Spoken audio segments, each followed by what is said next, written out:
Hola, muy buenos días a todos, nuestra estimada audiencia.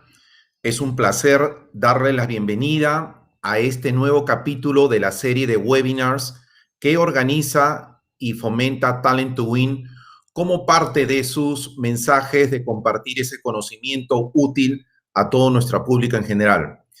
Me informan que tenemos ya presentes en nuestra audiencia diferentes personas de todo el continente. Si vamos de norte a sur, estamos ya conectados con audiencia de México, de Guatemala, de Colombia, de Ecuador y del Perú.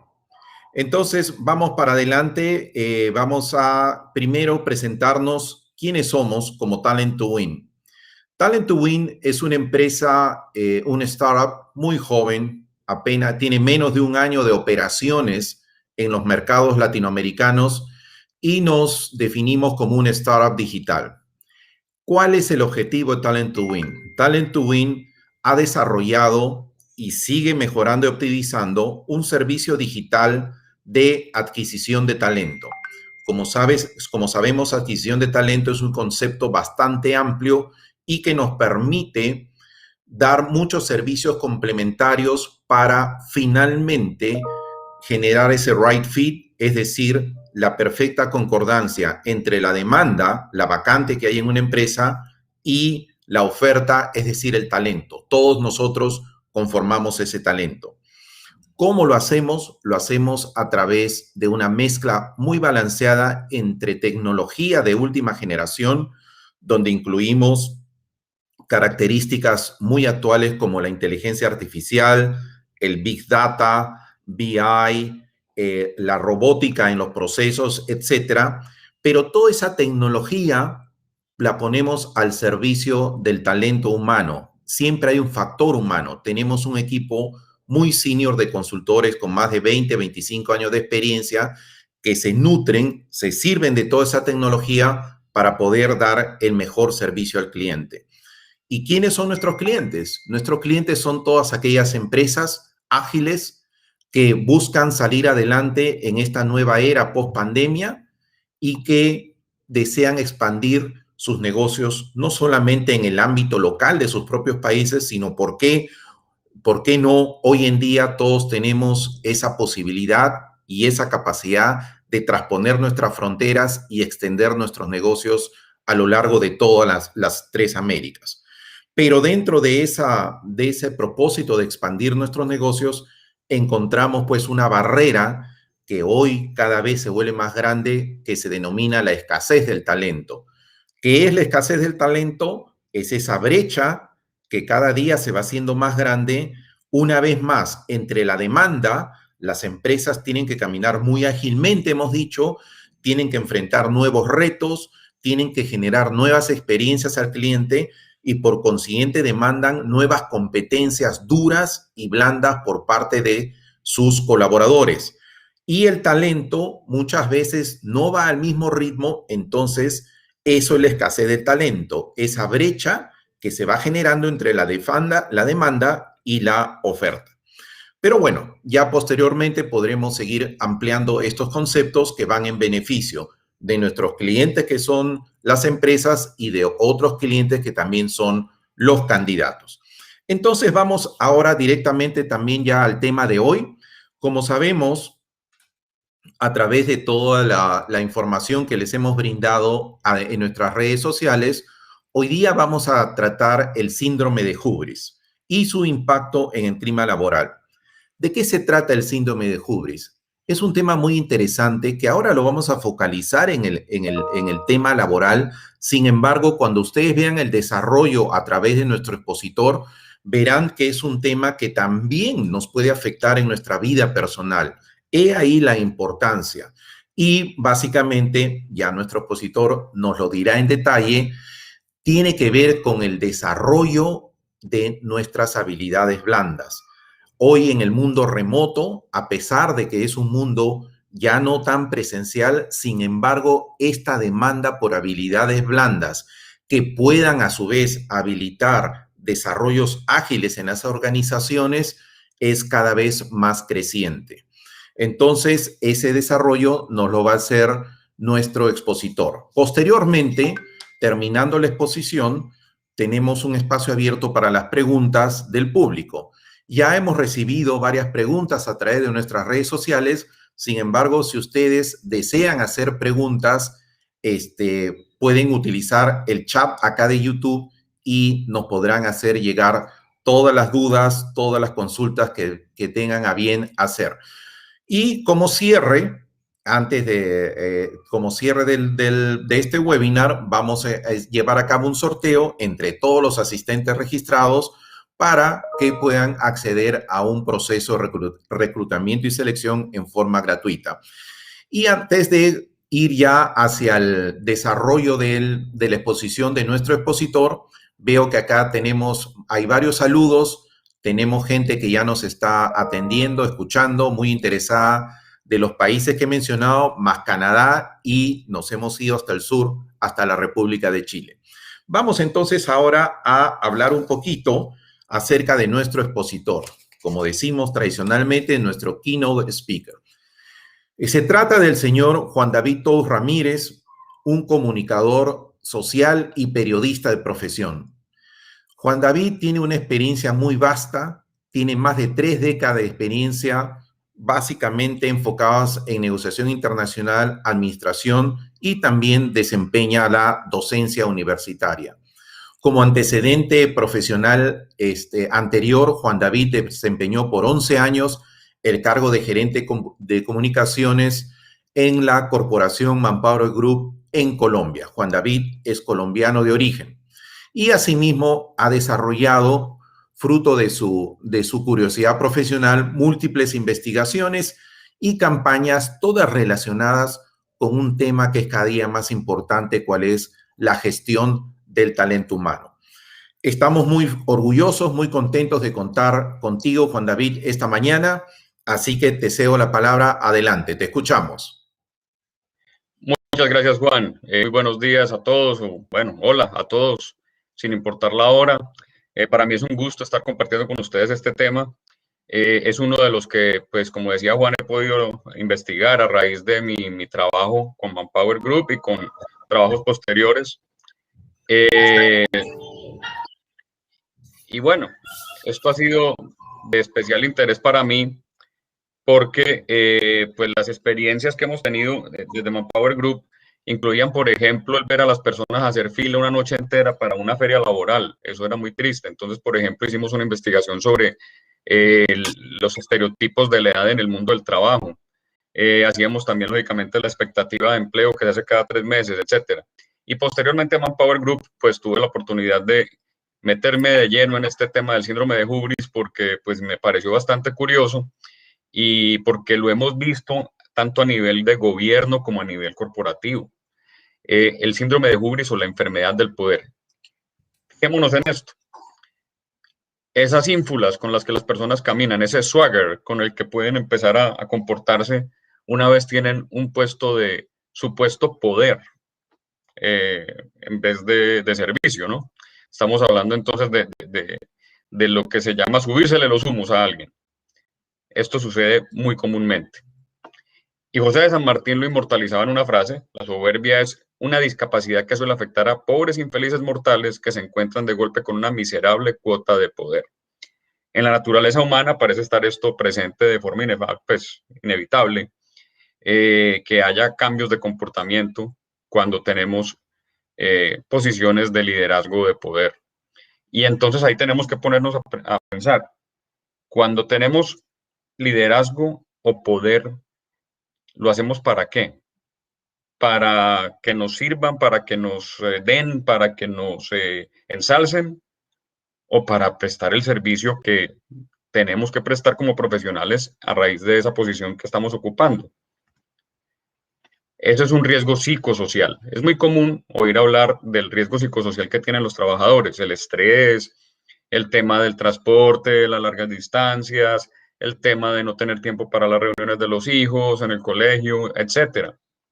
Pero tenemos también que cuando se es jefe, se corre otro riesgo psicosocial, precisamente el de hubris. El término viene del griego, se refiere a esa inflación de la confianza personal que se llega a sentir al ostentar el poder, porque se dice o uno siente, piensa que eso es un referente de éxito y que entonces las cosas tienen que hacer como uno piensa que se tienen que hacer siempre. Y los demás no tienen nunca la razón en ese sentido. Esa desmesura pues tiene varios matices y el jefe no está exento de sufrir ciertos trastornos, por ejemplo, la famosa soledad del poder, esa sensación de, es que, bueno, yo lo escucho, por ejemplo, en reuniones de directivos. Existen foros específicos de presidentes de empresas donde se sientan a quejarse de los solos que se sienten.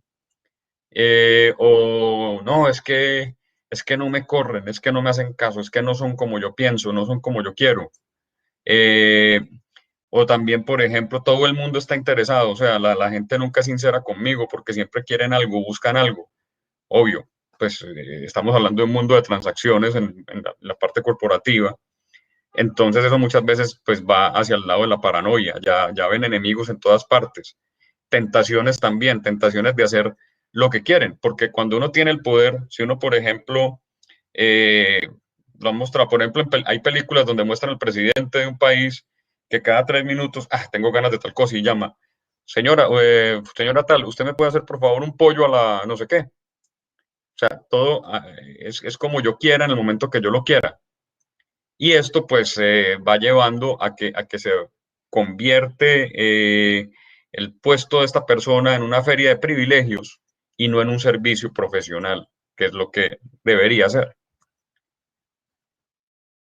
Eh, pues, una persona con juris, en cuanto a compararla con personas que tienen otras posiciones también de liderazgo, tiene unas características que se notan mucho. Se vuelve muy impulsivo, se enoja muy fácil por el miedo a perder. Es muy fácil, o mejor dicho, es mucho más fácil asumir una posición, asumir un cargo y empezar a funcionar en él.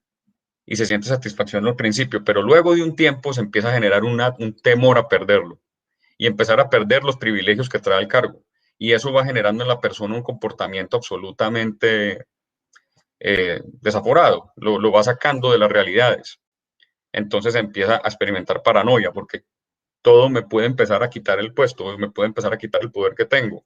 Incluso las personas empiezan a desarrollar otras situaciones como TOC, trastorno obsesivo compulsivo, empiezan a tener un montón de agüeros, empiezan por ejemplo, a contar hasta cierto número en su mente o empiezan a evitar ciertos lugares, entonces hacen unos rodeos absurdos para no pasar por cierto punto porque sienten que eso les puede quitar la suerte que tuvieron de llegar a ese puesto. Tienen también, por ejemplo, pues comportamientos como empezar a ver enemigos en gente cercana. Empiezan también como a tratar de sutilmente mostrar su éxito, por ejemplo, mostrando el celular. Y dicen, ve, mira que el banco me llegó tal cosa, pero ahí se está viendo el saldo que tiene en la cuenta. Lo que quieren es que le vean el saldo. Esas cosas se han visto, porque son unas referencias de éxito como, es que yo ya lo logré, ¿sí? Esta persona confía exageradamente en su instinto. Entonces dice, no, pues es que si yo ya llegué a este puesto, es porque yo me las sé todas. Entonces, cuando alguien tiene una opinión distinta, se enojan o se descontrolan. Si les dicen, no, es que, pero mira, es que esto no es así. Yo lo viví una vez. En la pantalla del computador había un número 2380 y la persona con juris decía, ahí no dice eso, ahí dice 2380. Hizo venir a alguien más y ese alguien más dijo también, ahí dice 2380. Entonces yo me enloquecí, se fue furioso. Son cosas que pasan así. ¿Por qué? Porque en su mente tal vez estaba viendo un número distinto. Y es porque a raíz precisamente del hubris, de la pérdida de sentido de realidad, también pierden sentido de las proporciones.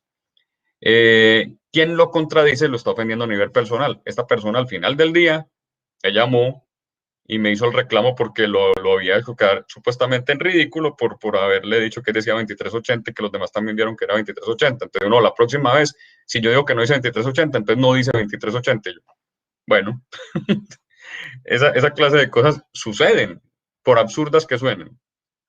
Y pues la recuerdo en este momento muy especialmente porque es un caso muy patente. Entonces, esta persona también se muestra como ejemplo a sí mismo para todos los demás. Siempre está buscando aprobación, siempre está buscando que le digan que es el mejor. Por eso entonces comienza con el cuento de explicar las cosas. Conozco otro que, pues, voy a cambiar el sobrenombre, pero en Colombia se habla mucho de, cuando yo hablo de mí mismo, puedo decir Johnny o puedo decir este Pechito. Entonces lo conocen como Pechito, porque todas las cosas que suceden, todas las anécdotas que suceden, ¿y quién sabía? ¿Quién se escapó de ahí? ¿Quién lo logró? Este Pechito. Entonces le dicen Pechito. Siempre se muestra como ejemplo para todo, buscando esa aprobación. Pero su nivel de empatía es muy bajo.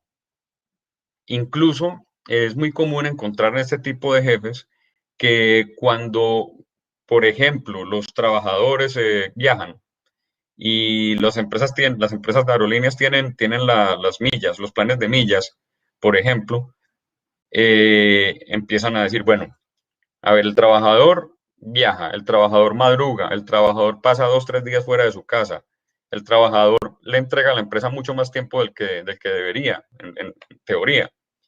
Muchos jefes entonces le dejan las millas al trabajador, pero no, esta persona dice, no, las millas son para mí, para los viajes míos. Eso empieza a convertirse en eso. Siempre pues con la excusa de que, bueno, no, es que eso es austeridad en el gasto. Sí, es austeridad en el gasto para los demás, pero en el que se refiere usted, no. Eso es muy común. Otra cosa que empieza a pasar, la prioridad de su imagen personal y lujos en el entorno.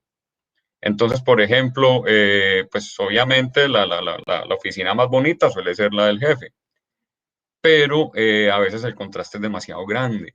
Yo conozco un caso, por ejemplo, en el que la gente se siente como deprimida, como apagada, porque en el lugar no hay ventanas. La única oficina con ventanas es la del jefe.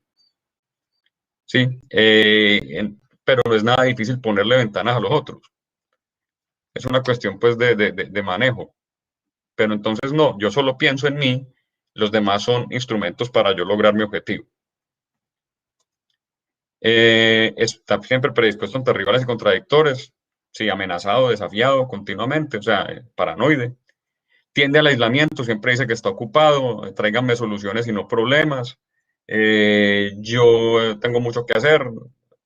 Eh, Todos comienzan diciendo que tienen la oficina de puertas abiertas para todo el mundo. Aquí todo el mundo puede venir, conmigo siempre se puede conversar, pero después empieza a pasar que no. Y es entendible que las personas tienen que tener un horario y tienen que tener momentos de atención a los demás y momentos también de concentración en otras labores. Pero hay que ser coherente. La persona con hubris empieza a aislarse de todos y empieza solamente a escuchar un circulito cercano, que generalmente ese circulito cercano que se conoce como los áulicos, ese circulito cercano lo puede manipular. Hay un caso históricamente famoso, un expresidente de Argentina, Irigoyen, que pues estaba tan aislado de la realidad que se dice que los asesores hacían una especie de edición editada de los periódicos para darle a él un sentido de la realidad distinto al que de verdad estaba pasando en el país. Eso puede suceder muy comúnmente en las empresas también con todo tipo de información, porque siempre hablan con sus 4 o 5 personas del círculo de confianza y no escuchan al resto. Una gerencia de verdad debe ser ambulante, debe circular, debe estar conociendo y viendo el día a día de todas las labores. Por eso ha tenido tanto éxito, por ejemplo, un programa de televisión como el del Jefe Oculto, no sé si lo han visto, en el que un jefe se disfraza de alguien totalmente desconocido y recorre la empresa y hace trabajos de base en la empresa y acaba encontrándose con realidades que en su mente jamás había configurado, jamás se había imaginado. Bueno, la persona con hubris se ve a sí mismo como máxima autoridad, también se ve como la organización misma. Él habla de sus decisiones y entonces dice, la compañía pensó esto, la compañía decidió esto, la empresa dijo esto, nuestro país dijo esto, pero es él, pues ella, pero no es necesariamente la institución o la organización. Y generalmente para simplificarse las cosas, pues lógicamente su meta única es una utilidad operativa X. La utilidad operativa de la empresa tiene que ser X dinero. Entonces todo gira alrededor de eso. Y ahí es donde entonces se empieza a generar una cantidad de distorsiones de la realidad que se dan por múltiples factores. Por un lado, por el mismo síndrome de hubris. Y por el otro, porque la persona con hubris empieza a buscar formas de simplificarse la vida para él, pero se la complica a los demás. Entonces, ante eso, encontramos, por ejemplo, personas que creen que toda la realidad está reflejada en una tabla de Excel. Y los números Sí, los números hablan, pero los números también aparentan, los números no dicen las cosas. Los números muestran posibles escenarios o muestran escenarios concretos, pero no las realidades que los forman. Entonces, por ejemplo, se quiere lograr una utilidad X y se centran en los números. Y resulta que la solución para lograr una utilidad operativa todavía más alta está en conocer las realidades, en conocer lo que pasa, por ejemplo, cuando los transportadores se levantan temprano en la mañana, cargan el camión, van a algún lugar, qué es lo que ven en el camino, que de ahí es donde salen los emprendimientos y las nuevas ideas, en la realidad, en el salir, en el conocer, no en el ver la tablita y en el ver los números. Pero este tipo de personas se suele aislar y centrarse nomás en su tablero de instrumentos o en su tabla de Excel o en cualquiera que sea el software que le gusta usar. Vamos a ver aquí un video para mirar, por ejemplo, el comportamiento heurístico de un locutor de radio en una película de ficción. Ahí vamos a ver pues cómo es la cuestión de la adulación a su alrededor. El señor Rubirrod es la mayor estrella de la radio. Es un gran honor salir en su programa. Es tan verde. Seguro que está usted muy emocionada, pero son mis vacaciones y no quiero que me molesten. Prefiero seguir siendo anónimo. ¡Orden! ¡Dallas! Aquí está el único ganador del concurso de las croquetas Géminis. Y el tío está para comérselo. Es puro fuego, os vais a fundir, chicas, porque el tío es fuego, fuego, fuego. Buena talla, buen cuerpo, buen pelo, buen todo. Bueno, muy bueno. Y tiene algo que decir a los 50.000 millones de oídos que estáis ahí.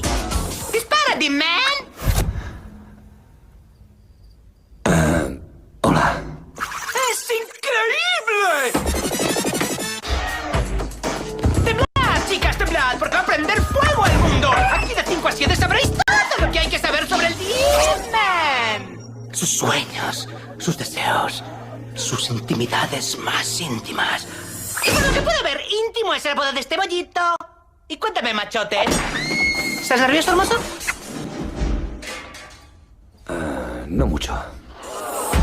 Mantente pendiente, querida oyente, que Corbin está aquí y habla para ti.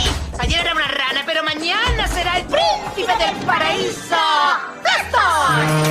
El hotel de las 1001 locuras, dulzuras y ricuras, una fuente mágica que no para de manar vino, mujeres y... Cuchi, cuchi, cu. All night long. All night long. All night.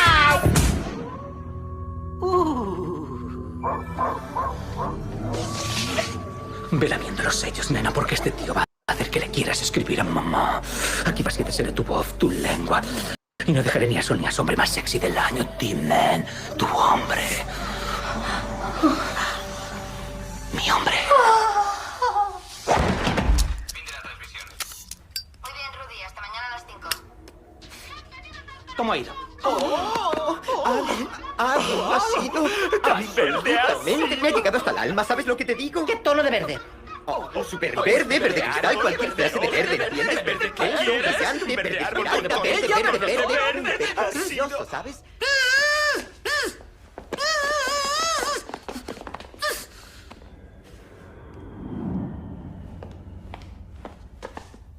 Corbin, cielo, ¿qué has hecho?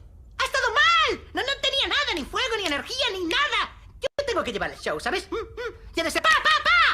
Así que mañana de 5 a 7, por favor, demuestra que tienes más vocabulario que un par de palabritas. Tienes que ser verde, ¿vale? ¿Vale? ¿Puedo hablarte un segundo? Déjame hablarte un segundo. Yo no he venido a hacer de pumba en la radio, así que mañana de 5 a 7 te echarás una mano tú solito. ¿Verde? Súper verde. Bueno, como podemos ver ahí, la parte de la adulación, el círculo de confianza se va convirtiendo en eso. Y la persona trata de imponerle su realidad y su punto de vista a los demás. Eso es una cuestión absolutamente común con el síndrome de Hubris. Marco Antonio Bassiano era un emperador romano, famoso porque no le caía bien a nadie, pues incluso mató al hermano y bueno, hizo una cantidad de cosas terribles como todas las que se escuchan en esas historias. Y decía, sé que no les gusta lo que hago, pero por eso poseo armas y soldados, para no tener que preocuparme de lo que piensen de mí.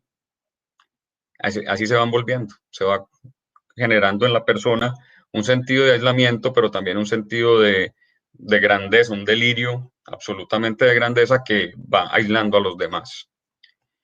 Entonces, las decisiones de una persona con hubris se empiezan a tomar desde su idea de la realidad, no desde la realidad verdadera.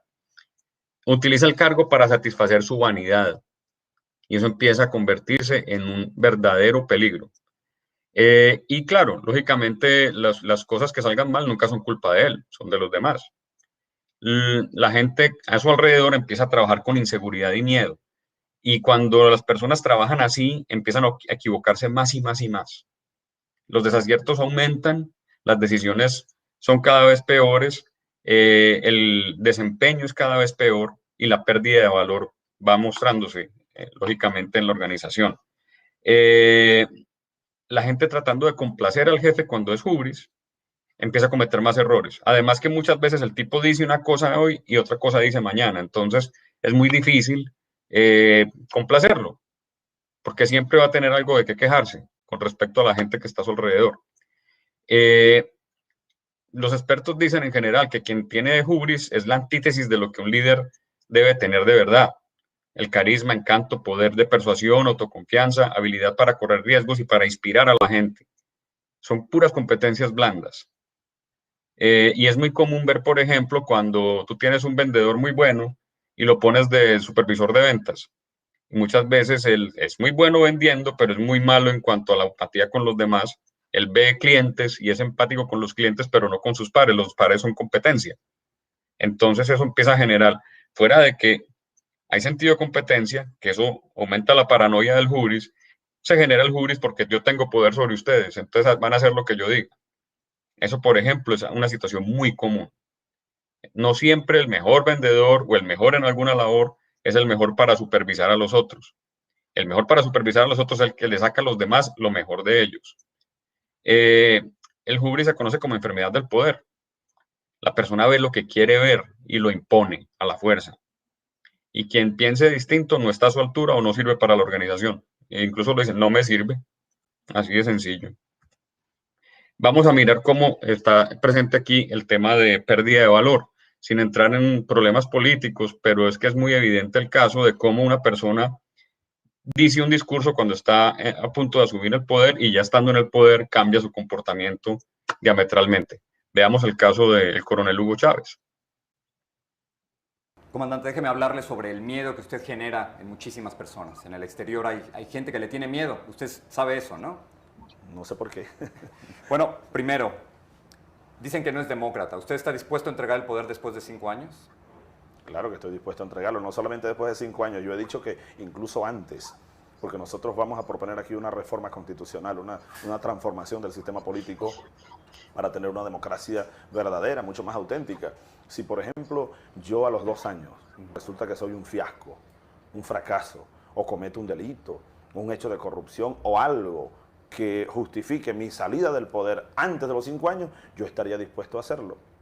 ¿Nacionalizaría algún medio de comunicación, algún medio No, privado? basta con el medio de comunicación que tiene el Estado hoy. El Estado tiene el Canal 8 venezolana de televisión. Hay que repotenciarlo, ponerlo a trabajar en función de la educación nacional, de los valores nacionales.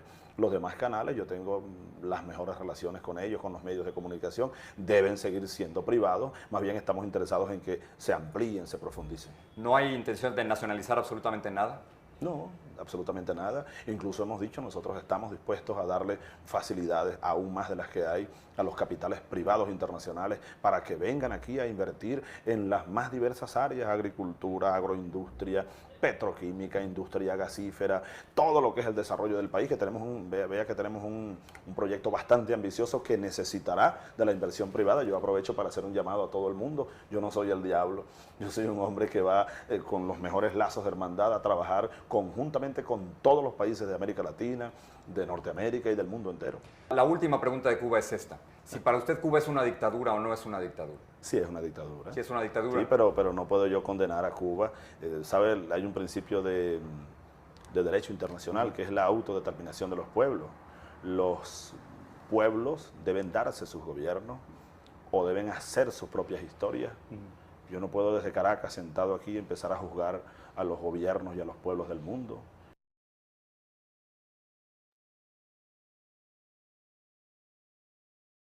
Uno de los muchos ejemplos.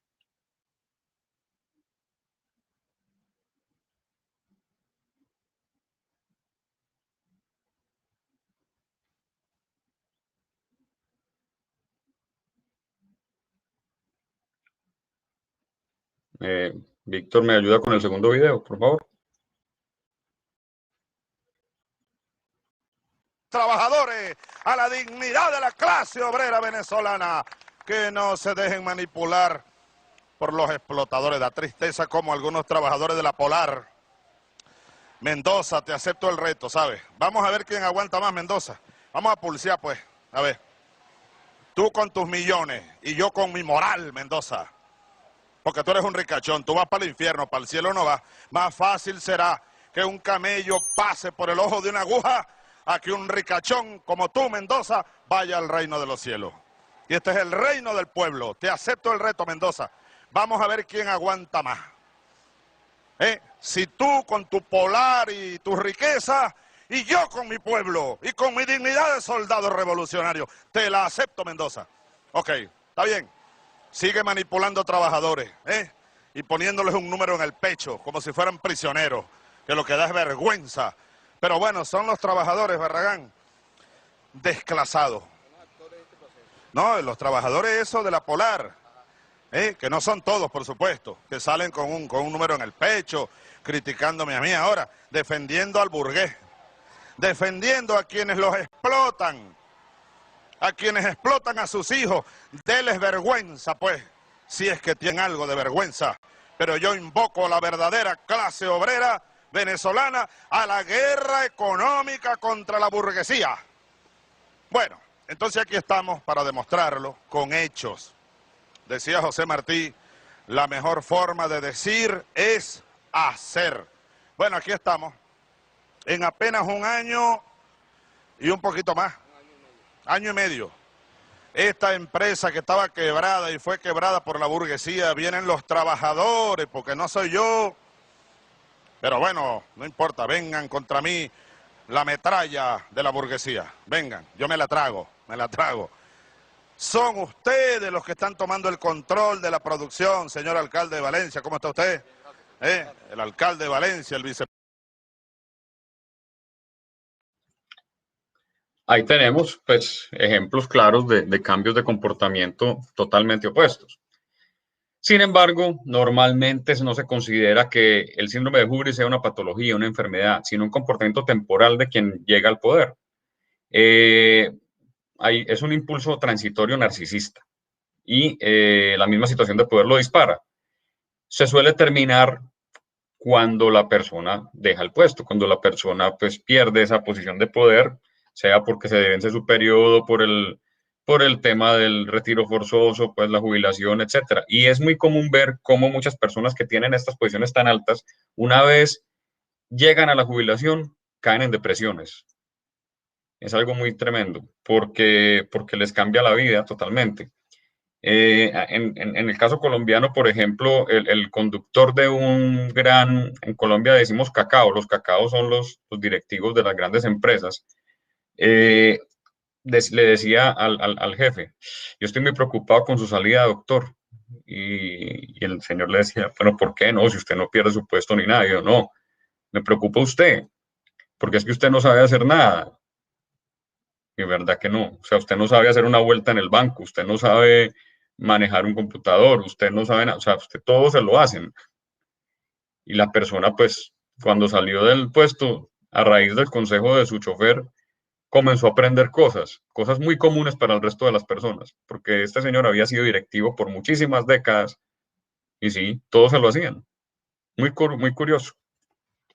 ¿Cómo evitar el síndrome de Hubris y sus consecuencias? Bueno, lo primero es parte de uno mismo, el autoconocimiento, el cuidado, lo que llamamos la sindéresis, ese sentido común, el criterio de responsabilidad, la capacidad de generar consenso, son factores fundamentales para ser líder.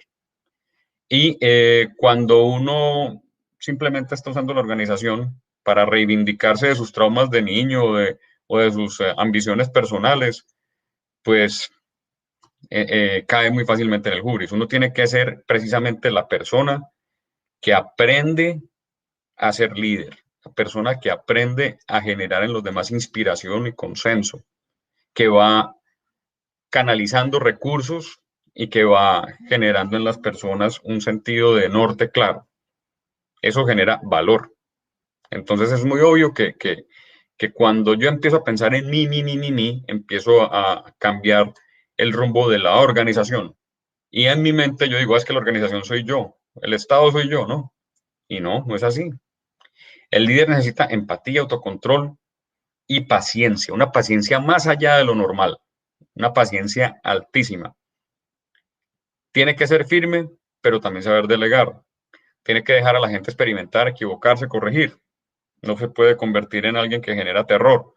Yo he escuchado personas decir, es que ahí me tienen que tener miedo. Eso es liderazgo. El arte de la guerra, el libro El arte de la guerra se estudia mucho en el tema del liderazgo. A ver, pues sí, es posible que eso genere también sentidos de urgencia y cierto temor en las personas de quedar mal. Tampoco se puede ser un jefe absolutamente blando, pero yo no creo que el arte de la guerra debe ser la inspiración del liderazgo.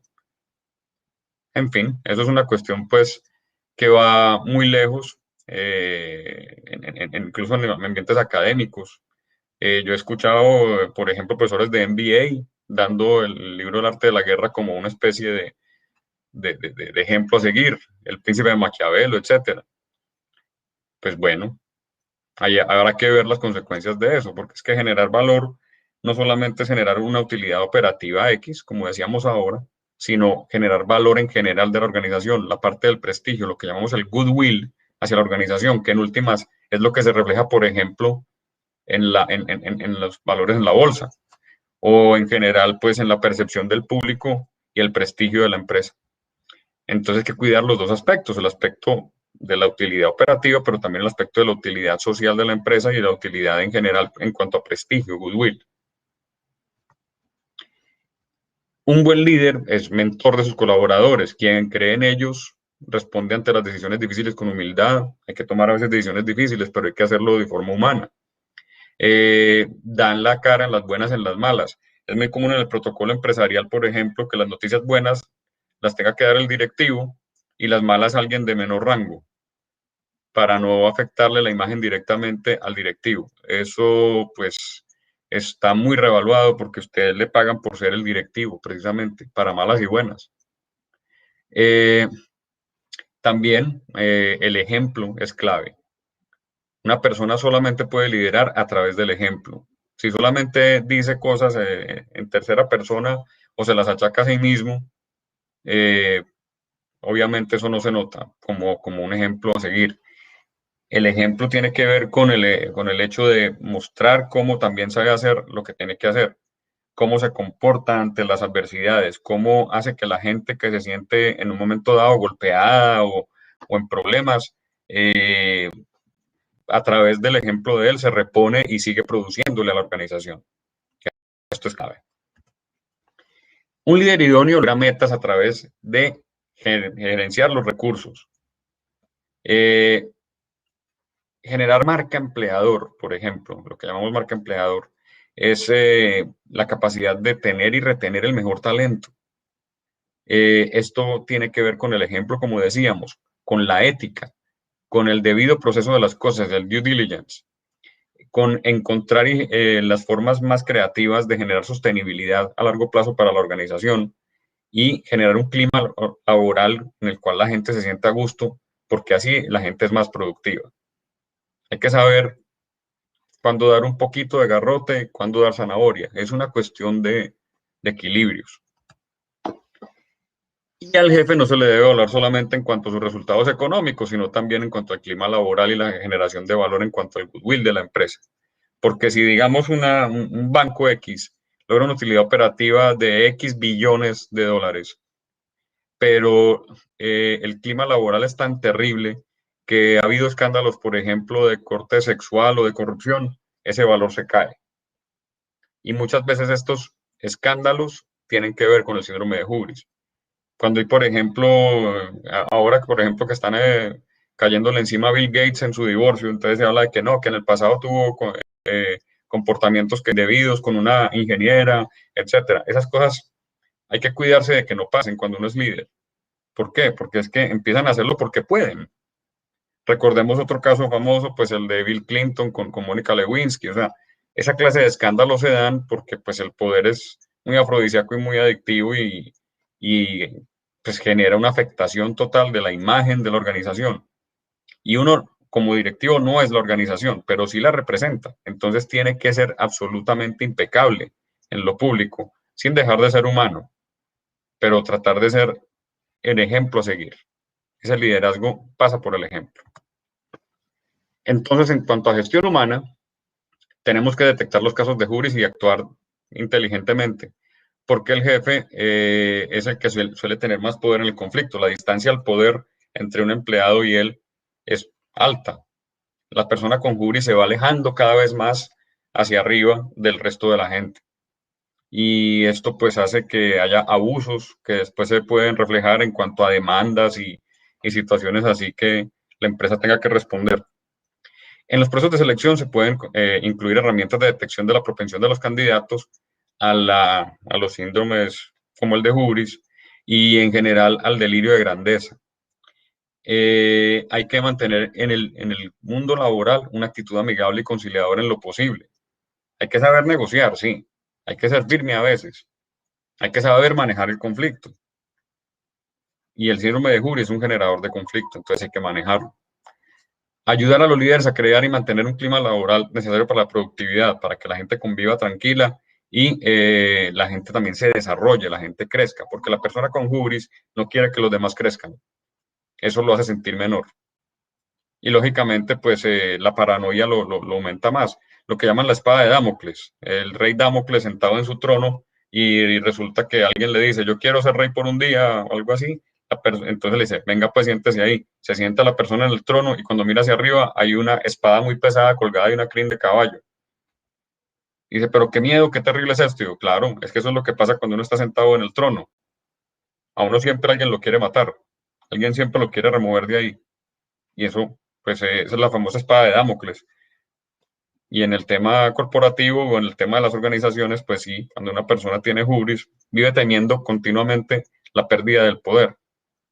¿Cómo evitar eso? A través de buenos resultados. Y lógicamente, pues hay que tener habilidad política alrededor en cuanto al manejo del poder. Herramientas prácticas también, las juntas directivas. Las juntas directivas ayudan a controlar y a tomar decisiones al jefe para que esta persona pues no se equivoque o si se equivoca pues tenga un respaldo. También están los manuales y comités de convivencia laboral. Los códigos de ética son importantísimos.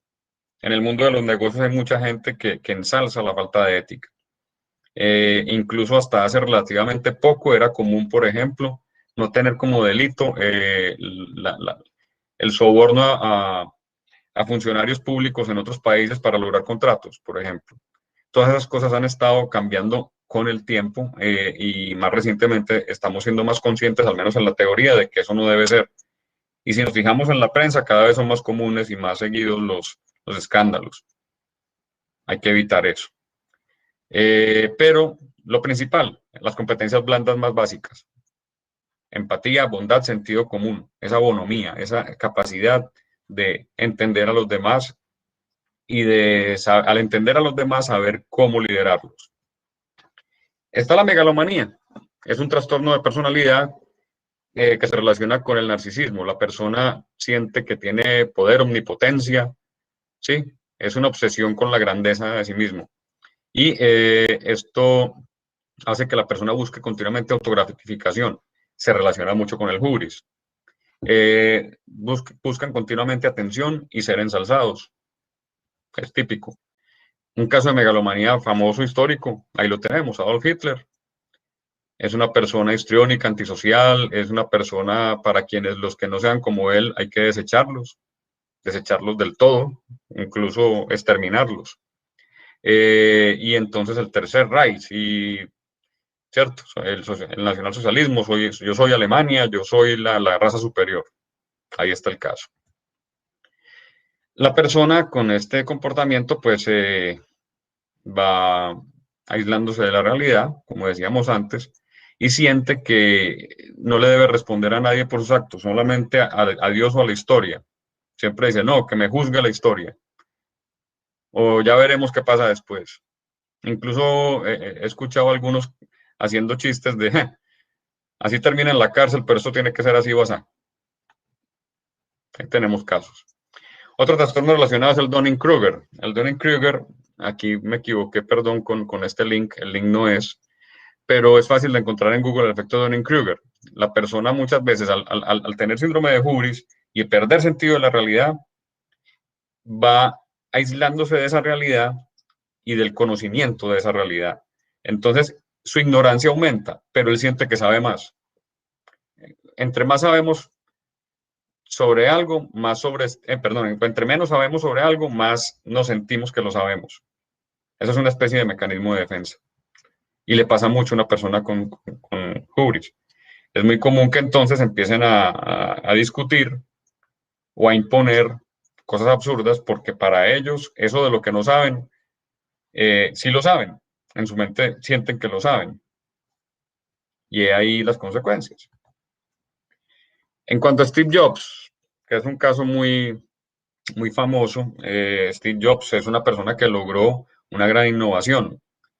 Pero a ver, no era una persona, digamos, ejemplo a seguir como persona, sino ejemplo a seguir como innovador. Entonces, se hablaba de que, por ejemplo, era tiránico, humillativo, que a veces, por ejemplo, ocupaba 2 parqueaderos o ocupaba la celda de discapacitados en el carro. Pues, su gusto personal en el diseño de las cosas era el que se tenía que hacer. Siempre ese afán de mostrar ser el más inteligente del lugar.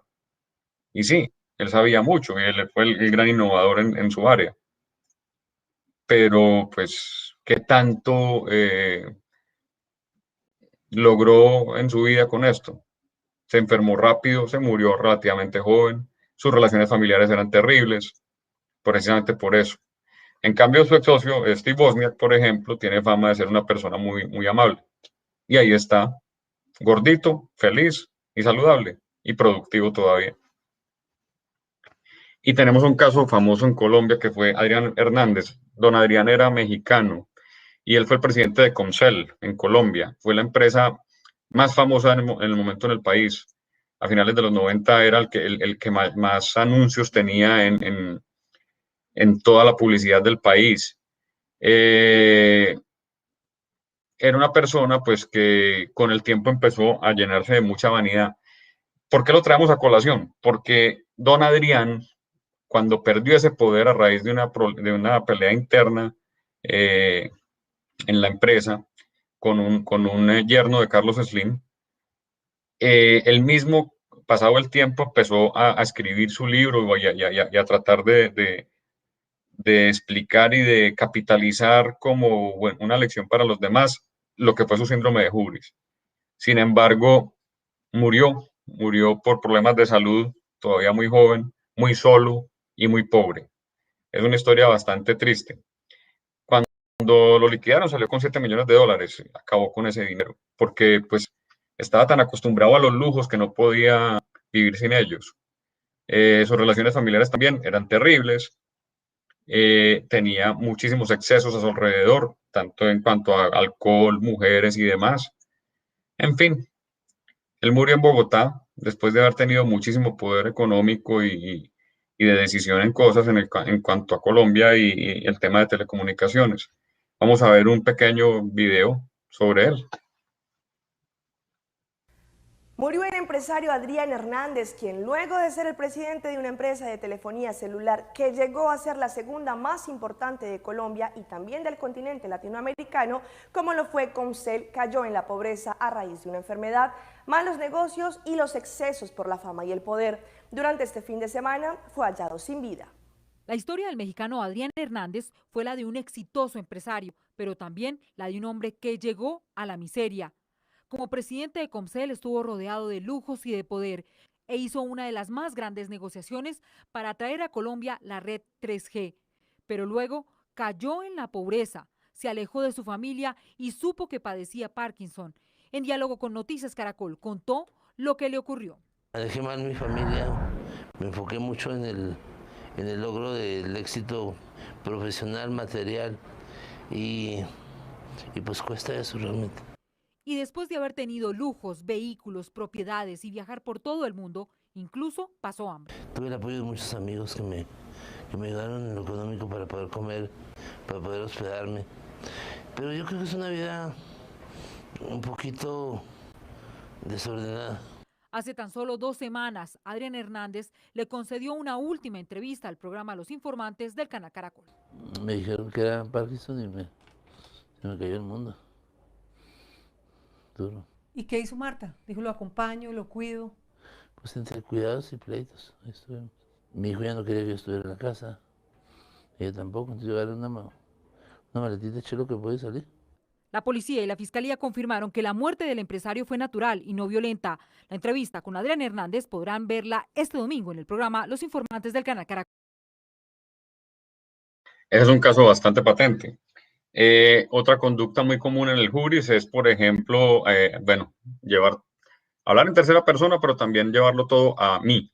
Entonces, por ejemplo, el directivo se reúne en una junta con la gente y cuando termina dice, les agradezco mucho, me sentí muy bien o me sentí muy mal. Yo pienso que tal cosa y tal otra porque pues para mí es muy importante que hagamos la estrategia de esta y de esta manera. Y yo pues en cuanto a los reclamos de los clientes y lo que se ha hecho, yo no tengo por qué sentirme mal. Eso es una expresión que se ha escuchado en reuniones de una persona con hubris. Y pues lo cuento por la experiencia específica. O sea, tomamos nota de las palabras escuchadas. Muchas veces entonces pasa el tiempo, hay reveses de fortuna y la persona no sabe cómo reaccionar porque se le acaba el mundo que conocía. La salud se acaba, las relaciones familiares se afectaron. ¿En qué quedó lo que la persona era? La persona era el puesto que ocupaba. Nosotros estamos hechos para ostentar un cargo o el cargo está hecho para que prestemos un servicio y sepamos entregarlo en su momento con lo normal de un gerente. Yo recibo una organización y la entrego mejor de lo que la recibí. Pero con humildad, pues yo doy un paso al costado cuando es normal y con dignidad organizo el resto de mi vida, ¿verdad? Pero el síndrome de hubris nos lleva a estos desórdenes que caen en situaciones de megalomanía y en situaciones en las cuales después el desinfle, la pérdida de la burbuja, el reventón de la burbuja es tremendo. Entonces esto se conoce como la némesis. A toda persona con hubris le llega la némesis, que es la diosa griega de la justicia redistributiva. Por eso se habla que el némesis es alguien que se venga de uno. Y sí, pues siempre se dice que entre más arriba está uno, más dura la caída. Entonces uno tiene que ser muy consciente de eso. También se dice que manéjate bien con la gente cuando estás ascendiendo, porque cuando estés bajando te los vas a volver a encontrar. No hay que decir mucho alrededor. La persona pierde el poder y sufre las consecuencias de su hubris. La única manera en la que la persona puede evitar el hubris es autoconocimiento y una actitud de competencias blandas básicamente bien manejadas. Una vigilancia de los demás, de las personas a cargo para eso, por ejemplo, juntas directivas y demás, pero también un autoconocimiento y una contrición continua, un autoexamen continuo. En cuanto a la megalomanía, es una patología, requiere muchas veces tratamiento. Las personas que no sucumben al hubris son quienes mantienen la forma de vida que tenían antes del trabajo. Son autocríticos, son austeros, ahorran, son organizados, no olvidan de dónde vienen. Esa humildad es un valor gigante. Consecuencias del hubris. Se destruye valor, como lo decíamos. La gente toma decisiones porque nos está ya muy bien, estamos bollantes, entonces podemos. Se propende actos de corrupción porque se pierde la brújula de la moral y de la ética. El clima laboral se va al suelo, la marca empleador se va al piso porque la gente empieza a renunciar. Los mejores talentos, pues yo sé mucho de mi área, yo he trabajado muy fuerte, yo no vine aquí a que me traten como un niño o a que me maltraten. Entonces mucha gente cuando tiene la oportunidad de los mejores talentos se van para otro lado. El riesgo reputacional es tremendo y la pérdida de credibilidad ante los stakeholders. Por ejemplo, certificadores de riesgo, bolsas de valores, en general, esos indicadores de confianza que los mercados tienen en una organización. Entonces, dentro de las posibilidades para evitar estos problemas está, por ejemplo, el liderazgo adaptativo, que consiste pues en liderar en contextos desafiantes, difíciles, caóticos, ¿sí? Generando cambios progresivos. Hay que adaptar la organización y hay que adaptarse a sí mismo. Hay dos tipos de problemas normalmente según esta teoría, que son los problemas técnicos y los problemas adaptativos. O sea, los problemas adaptativos son más complejos, requieren ensayo-error. Entonces, para que un directivo pueda hacer frente a problemas adaptativos, no puede tener hubris, porque una persona con hubris trata de mostrarlo todo como en una simplificación y como un problema que se resuelve con una fórmula, y resulta que no. Y en los mercados actuales, por ejemplo, llegó la pandemia, nos cambió todas las planeaciones. Las planeaciones se convirtieron en una ilusión. ¿Qué tenemos que hacer? Liderazgo adaptativo. Entonces, hay cambios que se tienen que hacer, dificultades a todo nivel, hay tensiones, ¿sí?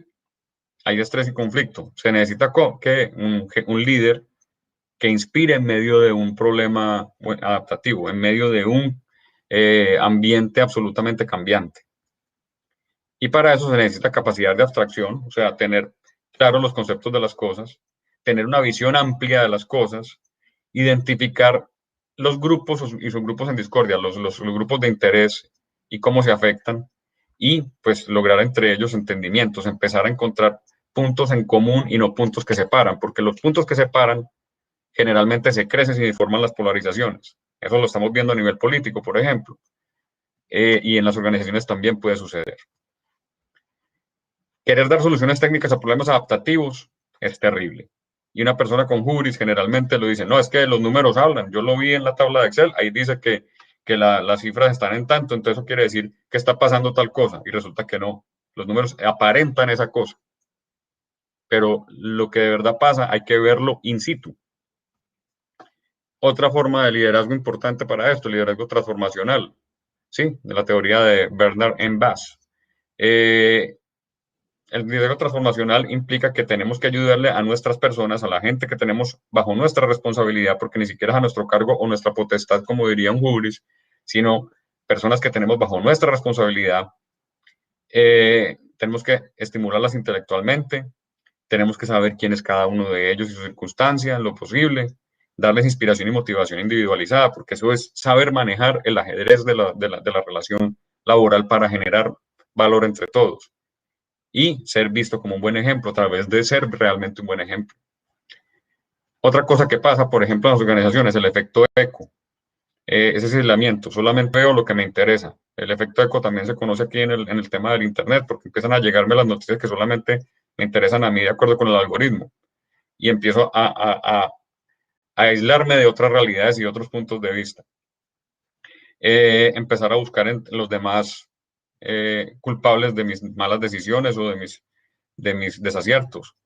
Culpar y atacar a la autoridad también es muy común en las organizaciones, entonces, lógicamente, el líder tiene que saber manejarlo. Privilegiar el interés propio. Una persona que privilegia el interés propio desde que está abajo, si llega a un puesto alto, va a tener hubris. Manipular afectivamente, también es muy típico del hubris. Tener miedos, sí, porque las personas que son muy temerosas, también entonces son muy propensas a generar paranoia cuando tienen el puesto de poder. Y buscar reivindicación personal a través del trabajo y las relaciones. Entonces, por ejemplo, peleo con la autoridad porque el jefe me recuerda a mi papá que era muy estricto, por ejemplo, qué sé yo. Líder versus jefe, esto lo hemos visto muchas veces en la vida. Al jefe le sirven, el líder sirve. El jefe regaña, el líder enseña. El jefe maltrata, el líder edifica. El jefe sobra energía, el líder da energía. El jefe da órdenes, el líder comunica. El jefe vigila y el líder participa. Ahí tenemos entonces también una muy clara diferencia entre una persona propensa al hubris y una persona capaz de liderar. Un ejemplo bonito es Ed Catmull en Disney Pixar. Lo conocimos una vez en México y él contaba que para las películas de Pixar, tal vez ustedes hayan visto la película Up, él decía, pues era muy difícil poner de acuerdo tanta en un proceso creativo de estos, pero por ejemplo en la película Up, la idea original era un castillo en Siberia con una niña. Y lo único que quedó de esa idea fue el pájaro de colores. La película terminó sucediendo en Venezuela con un viejito y una casa que se eleva con globos. Pero él decía, la persona que tuvo la idea original nunca se ofendió, porque nosotros a lo largo de los años aprendimos a dejar el ego afuera de las reuniones entre nosotros. Eso es un proceso de autoconocimiento, de prepararse uno mismo en la competencia blanda, de no imponerse. Otro problema común, la trampa a la inteligencia. Dice David Robson, las personas más inteligentes y más formadas tienden a pensar que saben todo lo que hay que saber sobre un tema y les resulta difícil reconocer las lagunas en su conocimiento. Ya habíamos visto también el Dunning-Kruger, ¿cierto? Esta es una versión potenciada en personas inteligentes. Michel Foucault decía que hay una diferencia entre saber versus verdad. Saber algo no significa que sea verdad. Ah, yo lo leí en el periódico, entonces yo sé que esto es lo que pasó. No, eso es lo que aparentemente pasó o lo que reportaron que pasó. Pero usted no sabe qué pasó. Ser más inteligente en los test de selección de personal no significa que se sea más sabio. Eso también hay que tenerlo en cuenta. En la película Snatch hay una frase: no se puede subestimar la predictibilidad de la estupidez. Por estúpido que algo sea, alguien lo hará. Y una persona con hubris lo hace todavía más fácil. Simón Bolívar también tiene una frase: nada es tan peligroso como dejar permanecer largo tiempo un mismo ciudadano en el poder. El pueblo se acostumbra a verle a él y mandarlo, y él a mandarlo de donde se orina.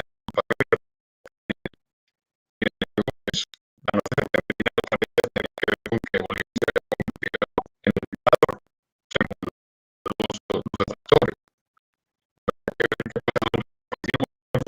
Los libros de historia es una cosa que queremos saber, pero no estamos totalmente seguros porque no estábamos allí.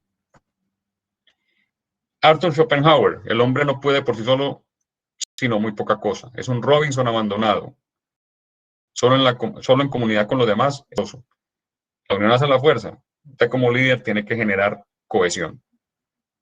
Como persona con hubris genera división. Otra competencia blanda a cultivar, ya para terminar, el Humbition. Jane Harper de IBM acuñó este término. Es la ambición de ser humilde. Tener como meta el ser humilde. No proyectar las inseguridades en un afán de tomar el crédito de los logros. Por ejemplo, un hubris es muy dado a robarle a los demás los créditos de las ideas. Ser humilde es saber manejar todo esto de forma tal que generemos cohesión de grupo.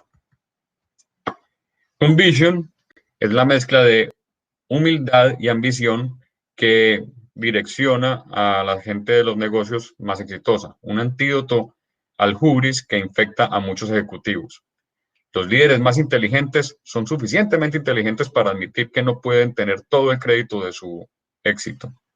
Así es, cuando una persona tiene éxito, alguien le tuvo que haber ayudado, alguien le tuvo que haber dado la oportunidad y otras personas tuvieron que haber estado a su lado para impulsarlo. Muchas gracias. Este es el tema, redondeándolo, y lógicamente estamos a su servicio para las preguntas pertinentes. Muy amables. Muchas gracias, Juan David. Muy interesante el tema. Considero personalmente que todos hemos podido identificar las situaciones que tú has descrito, que incluso hasta nos hemos podido ver reflejados en algún momento de nuestro desarrollo profesional, y seguramente hemos logrado aplicar algunos métodos, algunas normas que nos han permitido mantener ese contacto con tierra y no salir, como digo yo, al espacio exterior, al cosmos, y perder sentido las cosas. Y en ese sentido, creo personalmente que el desarrollar, cimentar y reforzar ese valor que es la humildad es quizás una de las características más importantes que nos protege contra este tipo de situaciones a las cuales todos estamos expuestos. Entonces, ahora vamos a seguir con las preguntas. Acá tenemos algunas preguntas muy interesantes. Vamos con la primera, Juan David, que nos dice: ¿qué significa para ti la transformación digital sin un real cambio cultural, además acompañado de un liderazgo ortodoxo, y cómo afecta el síndrome de hubris en este proceso? Bueno, pues es que, primero que todo, la transformación digital es un cambio muy grande y tiene que haber una gestión de ese cambio. No se puede hacer de forma ortodoxa. Incluso hay herramientas ya que se pueden adaptar, el Design Thinking, el Agile, ¿cierto? Que funcionan para ayudar en ese tipo de procesos. Pero si una persona ortodoxa, si el jefe es ortodoxo y tiene hubris, pues él va a ser el más resistente a cualquier tipo de cambio. La transformación digital más que una obligación, es una evolución que se va dando sola. O sea, si uno no logra meterse en ella, pues va pereciendo en el ambiente de los negocios actual y en el ambiente incluso personal. Una persona de 1988 no tenía un teléfono celular. Todos tuvimos que aprender a manejar un teléfono celular. En los años 90 también, a principios, no todo el mundo sabía manejar Word, ni computadores en general. Cuando apareció Windows 95, eso nos cambió muchas cosas. Y lo bueno del asunto fue que pudimos ir aprendiéndolo de forma divertida. Sin embargo, veíamos que nuestros papás pues no eran capaces muchas veces ni de manejar un mouse, no habían logrado en la mano la sutileza de movimiento y les tomó bastante tiempo. Entonces hay que tener paciencia con las personas que están en medio de una transformación digital. Pero también, si una persona es ortodoxa y tiene hubris, identificado totalmente como un hubris, lógicamente va a resistir al cambio y lo va a impedir. ¿Y eso en qué va a resultar? En que la organización no va a poder funcionar en un ambiente digital. Es que la transformación digital no es una opción, es una adaptación al mundo actual. Correcto, Juan David. Muchas gracias. Vamos entonces con la segunda pregunta que nos dice a la letra. Si el síndrome de hubris afecta a las personas en su decisión de renunciar, o se van por más dinero, o porque están alineados o no identificados con el liderazgo. Bueno, todo eso sucede a la vez. Pues habría que hacer una investigación para saber qué prepondera en determinadas organizaciones, pero el Vox Populi siempre ha sido que la gente no le renuncia a las empresas, sino a los jefes, a los malos jefes. Y sí, el clima laboral afectado por una persona con hubris es una razón muy común de renuncia. Alguna vez con Manpower Group hicimos la investigación de lo que la gente considera una mala y una buena empresa. Y la mala empresa, pues más que con el tema del dinero, tenía que ver era con el hecho de no ser escuchados o tenidos en cuenta o tratados como niños, decían los empleados. Entonces, cuando uno, por ejemplo, es un líder adaptativo o transformacional, o en general inspirador, pues impulsa a la gente, la hace crecer, no la aplasta. La gente empieza a irse cuando ve que no tiene oportunidades de crecimiento, o cuando ve que está siendo tratada con irrespeto o con menosprecio. Y un hubris hace eso. Entonces, pues lógicamente es una razón muy común de renuncia. Totalmente de acuerdo con lo que has manifestado, Juan David. Vamos a la siguiente pregunta. Si tuviesen que mencionar 3 puntos de oportunidad para mejorar como líder hoy, ¿cuáles serían estos? Bueno, pues muy clave el tema de la paciencia. El segundo, la tolerancia a los errores de la gente. Pues todos sabemos que en un mundo, por ejemplo, que está cambiando hacia lo digital, pues que ya cambió. Hay que estar continuamente iterando y hay que estar haciendo ensayos y errores. Ser paciente con eso, verlos como una inversión, no como un gasto y como un error imperdonable. Y en tercer lugar, el autoconocimiento, hacerse uno ese examen de no puedo dejar de tener un pie en la tierra. Ese es clave. Correcto. Correcto, efectivamente. Y ese mensaje nos llega desde hace más de muchos cientos de años. Conócete a ti mismo primero. Ya, totalmente de acuerdo, Juan David. Vamos con la siguiente porque tenemos varias preguntas más todavía. ¿Podríamos decir que una persona con síndrome de hubris no confía en su equipo o solo confía en aquellos que les dan la razón o no confía en nadie? Generalmente confía en quien le da la razón y pues a los demás los ve como unos posibles traidores. Es algo muy común. Así es, sí, lo mencionaste a lo largo de la charla también, de que tratan de rodearse de un círculo íntimo que simplemente les da el sí, señor. Sí, recuerdas, hay un caso muy famoso, el de Joseph Stalin. Acababa matando a quien cambiaba pues lo contradecía en ciertos puntos. Correcto. De ese tamaño es. Seguimos entonces. ¿Podemos decir que un buen líder debe realizar una pausa sincera y consciente para repasar qué tipo de liderazgo ejerce? Todos los días. Así es. Perfecto. A diario. Muy bien. Otra pregunta más. ¿El síndrome de hubris aparece una vez la persona asume una posición de poder o puede ser paulatina la llegada de este comportamiento? Suele ser paulatino, pero hay rasgos en la personalidad que se pueden detectar desde antes. Personas muy inseguras, por ejemplo, cuando ya tienen la posición de poder, se transforman en lo contrario. O personas que tienden a ser muy ambiciosas. Correcto. O que le roban crédito a los demás. O personas que se van tomando atribuciones de líder, pero forzadamente. Ahí hay que poner atención. Lo más seguro es que cuando tengan posición de poder van a caer en el hubris. Gracias, Juan David. Vamos con la siguiente pregunta. ¿Cómo las organizaciones pueden contrarrestar este síndrome? Bueno, ahí está pues la parte de los procesos de selección que acabamos de decir. Detectar esas características de inseguridad o de propensión a la ambición personal y al egoísmo, incluso a los problemas éticos, ¿cierto? Eso por un lado. Y por el otro, los organismos de control propios de las organizaciones, como las juntas directivas. En el caso colombiano, por ejemplo, existe por ley los comités de convivencia laboral para estar monitoreando continuamente la convivencia. Sin embargo, pues muchas veces esto se queda en el papel, hay que hacerlo cumplir. De acuerdo, Juan David. Como decimos, la institución debe prevalecer sobre el individuo. Así es.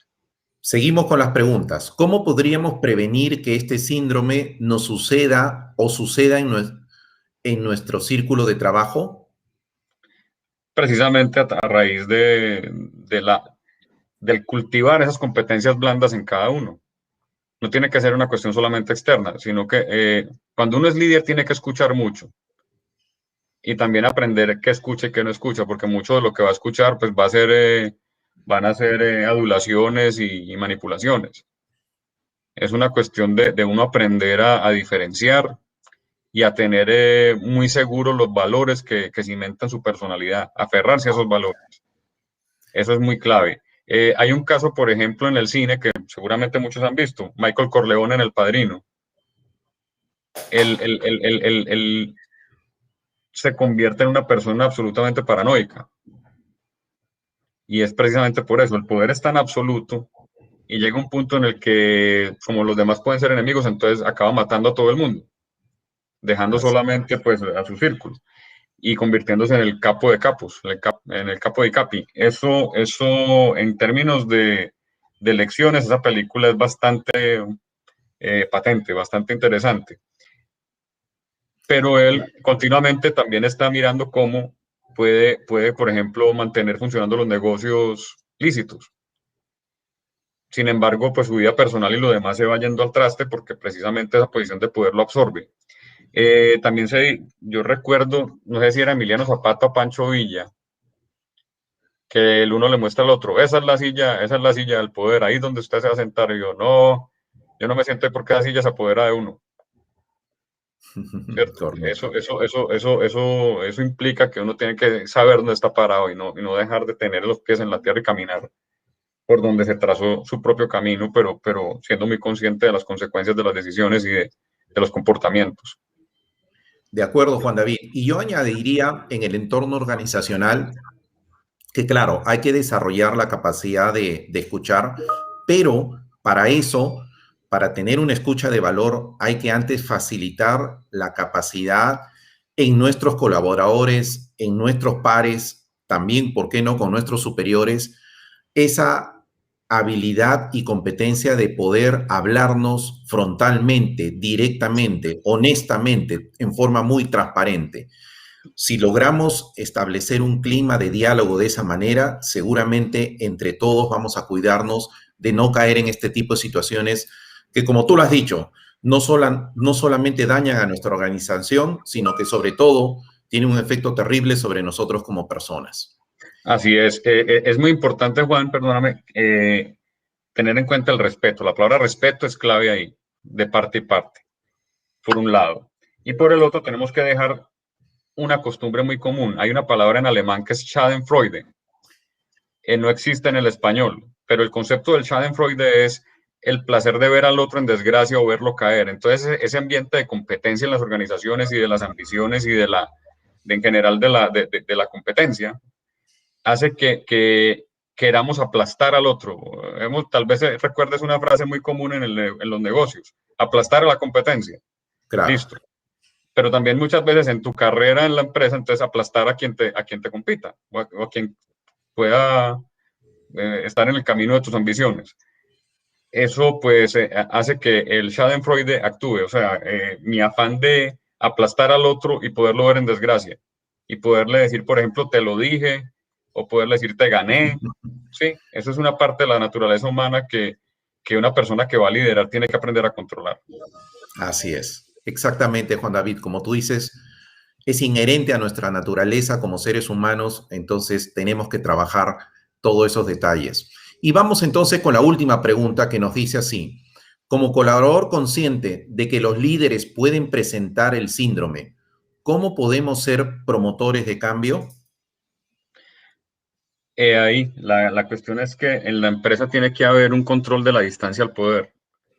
En la distancia al poder, pues implica qué tanto una persona tiene la posibilidad de ser escuchada y tenida en cuenta cuando no es directiva. Hay que abrir espacios para que haya diálogo. En Colombia, por ejemplo, hubo un ejercicio interesante a nivel político hace 2 gobiernos, que eran unas reuniones que se hacían todos los sábados. El presidente y sus ministros iban a los pueblos en avión, al pueblo más recóndito, o sea, a cualquiera cada semana. No siempre fue exitosa la situación, pero la gente decía lo que sentía, la gente contaba las historias directamente al presidente del país. Eso generó en las personas un sentido de liderazgo o de sentir que tenían un líder en su momento, que no es común, porque la distancia al poder no era alta, el presidente estaba ahí con ellos. ¿Sí? Ese ejercicio se puede trasladar a lo que llamamos la gerencia ambulante. Si leemos, por ejemplo, a Peter C. Waterman, el famoso libro de En busca de la excelencia, por ahí hay una historia en la que un directivo pues tenía gente trabajando en turnos de 24 horas, y entonces a veces por la noche se aparecía en la empresa y conversaba con ellos y les llevaba café y donas. Eso es bajar la distancia al poder, y eso genera entonces que haya pues ese diálogo necesario ahí. Correcto, Juan David. Bueno, muchísimas gracias. Veo que todos los asistentes, toda nuestra audiencia ha encontrado muy interesante este tema que hemos desarrollado, ¿no? Y fíjate, entra una última pregunta, pero vamos a tomarla. Como compañero de trabajo, ¿cómo le podemos dar apoyo a quienes están expuestos a trabajar con alguien que tiene el síndrome?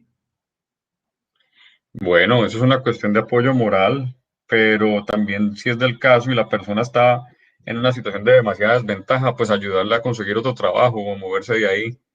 Sí. Porque pues lo otro sería quitar al jefe, que eso sí es en la práctica muy difícil, ¿cierto? Ya habría que ver más bien, por ejemplo, ayudarle a la persona, por ejemplo, que acuda a las instancias institucionales para ello. En el caso colombiano, el Comité de Convivencia Laboral, por ejemplo. Pues es porque si no, la cuestión se puede convertir en maltratos continuos, se puede convertir en problemas de salud, incluso pues en tener que responder la empresa ante el Ministerio de Trabajo del país o cosas por el estilo. Entonces, pues la idea es que los problemas no trasciendan, no crezcan más allá de cierto punto. O también ser prácticos. Pues dele gusto a su jefe, pero dejando la salvedad de que usted no pasa de cierto límite en las cosas, por ejemplo, el tema ético, obvio. Correcto. Pero pues uno sabe que el jefe está para el que tiene la última palabra es el jefe. Pero, a ver, hay una lectura que puedo recomendar. La teoría étnica de los accidentes aéreos. Cómo muchos accidentes aéreos se han dado por la distancia al poder entre el capitán y el copiloto. Porque el copiloto, sabiendo que el capitán se está equivocando, no se atreve a corregirlo. Y se han estrellado. Eso está en un libro que se llama así, Teoría étnica de los accidentes aéreos. Y pues al ver esa situación, lógicamente entonces ya se institucionalizó un punto en el que la persona puede tener un cierto motín y tomar el control cuando su jefe de verdad va hacia tierra como no es. De acuerdo. Hay que mirar formas. Así es. Bueno, nuevamente muchísimas gracias, Juan David. Hemos estado muy entretenidos y muy atentos al desarrollo de tu exposición y que nos va a ser de mucho valor. Como dijimos al inicio, no solamente en nuestra vida profesional, sino en nuestra vida personal, hemos visto cómo esos cambios de conducta nos afectan, pero también afectan a nuestro entorno familiar. Y bueno, vamos a seguir con, antes de seguir con el sorteo, acá están abiertos todos nuestros canales de información, nuestras redes sociales, nos pueden contactar, porque si tienen más preguntas, más consultas, más dudas de este tema u otros, los podemos atender siempre con mucho gusto. Y no olviden que nosotros nos hemos propuesto desarrollar un ciclo de conferencias con una periodicidad mensual. Entonces, hoy, en este mes de mayo, tenemos a Juan David, estamos preparando la fecha, la hora y el expositor para el siguiente webinar, que sería ya en el mes de junio. Muy bien, entonces ahora procedamos al sorteo y ahí tenemos a Víctor que nos va a habilitar la rueda de la fortuna. Adelante, por favor.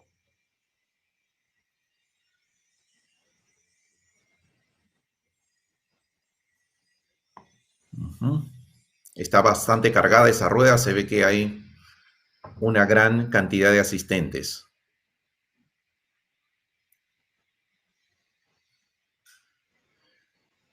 Muy bien, entonces la fortuna, el azar ha dictaminado que tenemos a Renata Aguirre como ganadora de este proceso de reclutamiento y selección gratuito. Ya por interno nos pondremos de acuerdo con Renata para dar viabilidad a este ofrecimiento, a este premio en la cual ella ha salido favorecida.